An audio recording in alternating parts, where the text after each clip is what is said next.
C'est une chose tout à fait exceptionnelle et même unique. C'est formidable. Le château retrouve l'allure qu'il avait à la fin du XIVe siècle, lorsque le duc Louis Ier l'a fait modifier pour en faire un château-palais, c'est-à-dire un château de plaisance. Là, je crois que c'était le dessus du panier du hors norme, parce qu'on avait vraiment des chiffres qui étaient disproportionnés par rapport à l'habitude.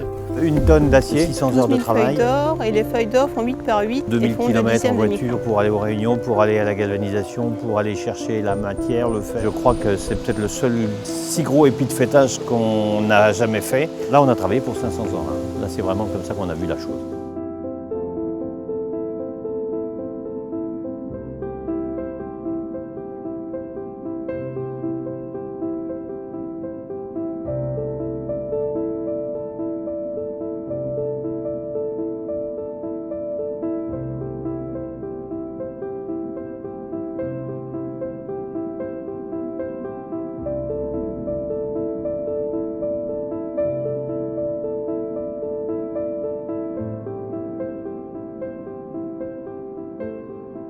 Le but, c'était de redonner au château la silhouette qu'il avait au XIVe siècle, puisqu'on a les représentations des régisseurs du duc de Berry qui est très précise et qui nous montre effectivement comment étaient les châteaux royaux et les châteaux des grands princes, puisque c'était un fils du roi de France. L'idée de remettre cet épi se posait du point de vue architectural, parce qu'il fallait aussi que l'administration soit d'accord, du point de vue technique, parce que c'est un ouvrage tellement considérable qui fait 12 mètres de hauteur, donc il fallait être sûr que les charpentes puissent supporter cela, et aussi symbolique, puisque c'est quand même l'image de l'histoire de l'Anjou pendant de très nombreux siècles.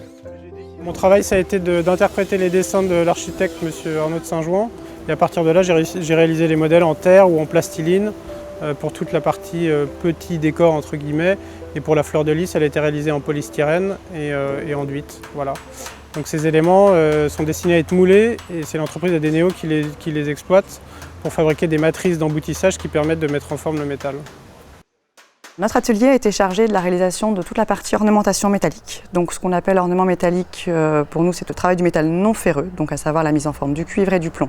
Donc on a travaillé essentiellement à partir des modelages réalisés par le sculpteur, donc à partir desquels nous avons réalisé des moules destinés à la fonderie, à des techniques traditionnelles de fonderie, et des moules d'estampage. Donc ils nous ont servi à mettre en forme le cuivre et le plomb, puisque le plomb a besoin d'une structure pour supporter son propre poids.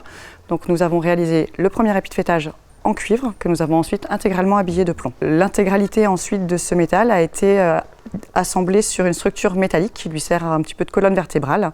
Cette structure elle-même composée de 3 éléments principaux pour permettre une installation à la grue plus simple compte tenu du poids de l'ensemble.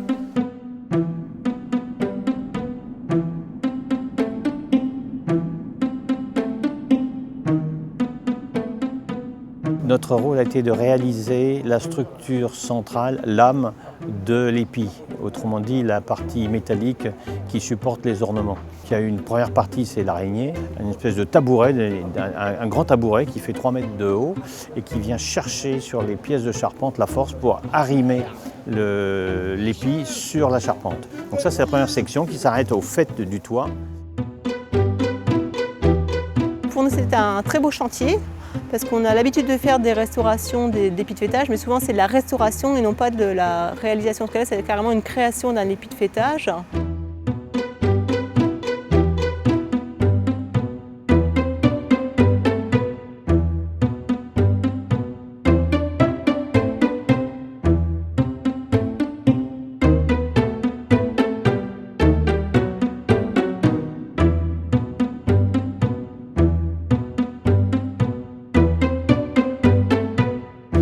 Le choix s'est porté sur les armes du duc d'Anjou, donc les armes d'Anjou nouveau, c'est-à-dire un semé de fleurs de lys sur le fond bleu de France, mais avec une bordure rouge qu'on appelle bordure de gueule, et ça, ce sont les armes d'Anjou nouveau portées par les ducs d'Anjou.